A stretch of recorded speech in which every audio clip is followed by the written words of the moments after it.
Assalamualaikum warahmatullahi wabarakatuh. Nama saya Dea Apriliani dari Prodi Manajemen kelas MJ204. Di sini saya ingin mempresentasikan mata kuliah Pasar dan Lembaga Keuangan. Pendahuluan.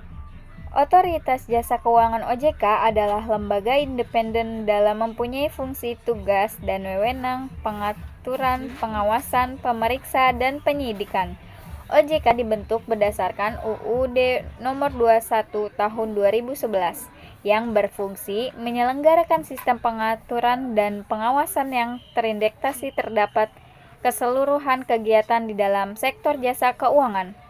OJK didirikan untuk menggantikan peran BPPMLK dalam pengaturan dan pengawasan pasar modal dan lembaga keuangan, serta menggantikan peran Bank Indonesia dalam mengatur dan mengawasi bank serta untuk melindungi konsumen instruksi jasa keuangan.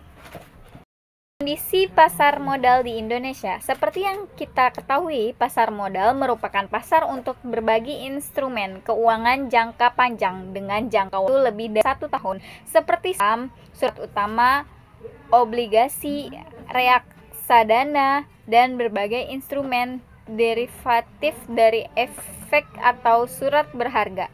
Adanya peningkatan pasar modal pada tahun 2022, jumlah investor pasar modal telah mencapai 10,31 juta, kebanyakan milestone baru bagi instruksi pasar modal.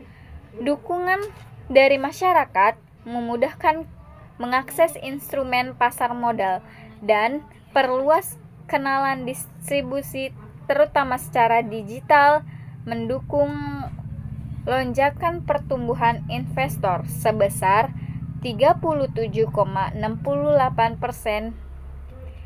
Emiten baru tercatat sebanyak 7, emiten yang merupakan rekor tertinggi jumlah emiten baru.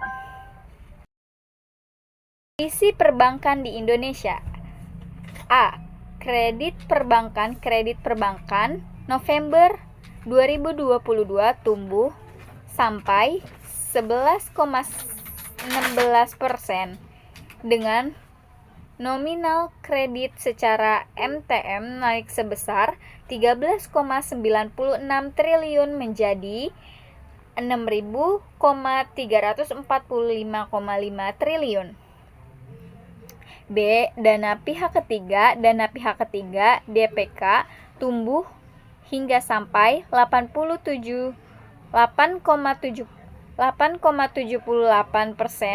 menjadi 797,4 triliun, utamanya didorong peningkatan tumbuhan dan deposit. Resiko kinerja. Kredisi terstruktur COVID-19 mengalami perkembangan positif dengan mencatat penurunan sebesar 13,27 triliun menjadi 499,87 triliun, dengan jumlah nasabah juga menurun menjadi 2,40 juta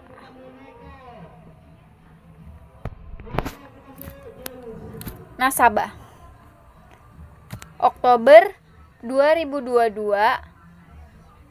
hingga mencapai 2,53 juta nasabah.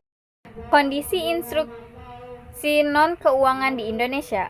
Beberapa instruktur kinerja industri keuangan non-bank tetapi timbul di antaranya akumulasi pendapatan premi sektor ansuran,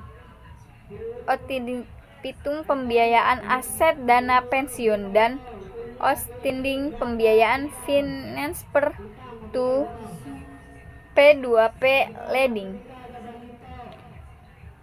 Pendapatan premi pada bulan September 2022 mencapai 232,16 triliun, meningkat pada bulan November hingga sampai 280,24 triliun.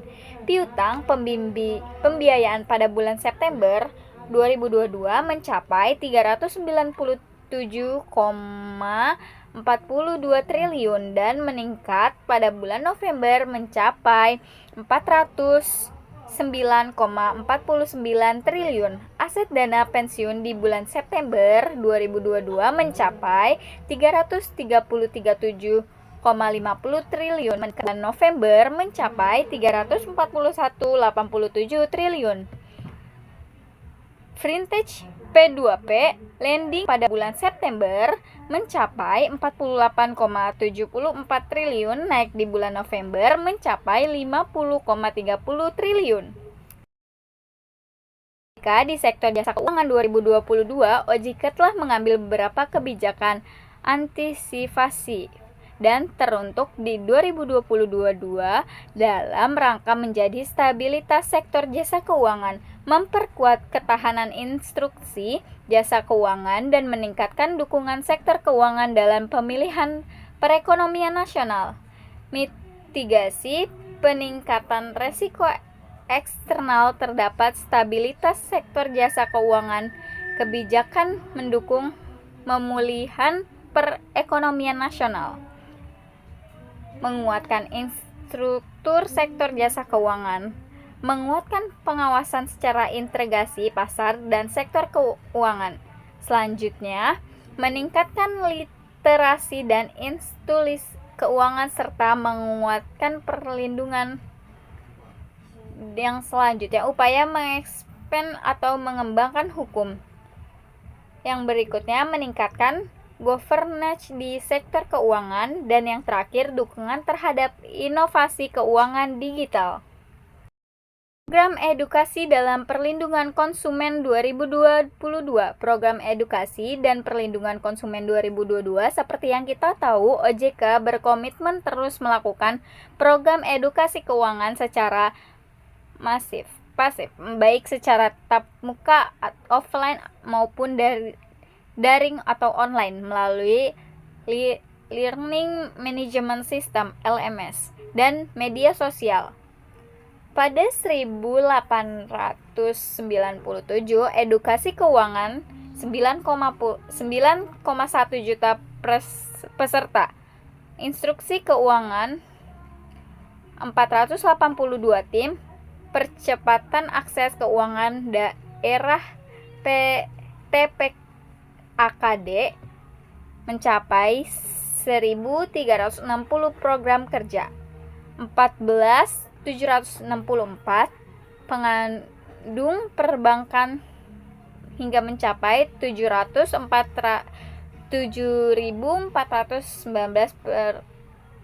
perpaduan pasar modal, 93 pengaduan.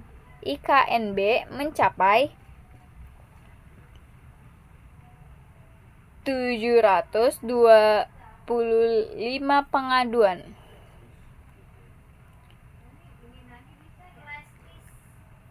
17.960 iklan sektor jasa keuangan yang dipantau sampai Januari sampai September 2022. Kebijakan OJK di sektor jasa keuangan tahun 2022, OJK akan terus mencapai perkembangan perekonomian dan sektor keuangan keunggulan di 2023, terutama terkait berakhirnya pandemi COVID-19 di Indonesia, implementasi Undang-Undang Perkembangan dan Penguatan Sektor Keuangan, serta dimulainya tahapan pemilihan umum. Dalam kaitan itu, OJK akan mempersiapkan respon kebijakan yang struktur dan tepat waktu untuk merespon perkembangan isu-isu strategis tersebut. Mungkin itu saja yang bisa saya sampaikan. Terima kasih. Kurang lebihnya mohon maaf. Wassalamualaikum warahmatullahi wabarakatuh.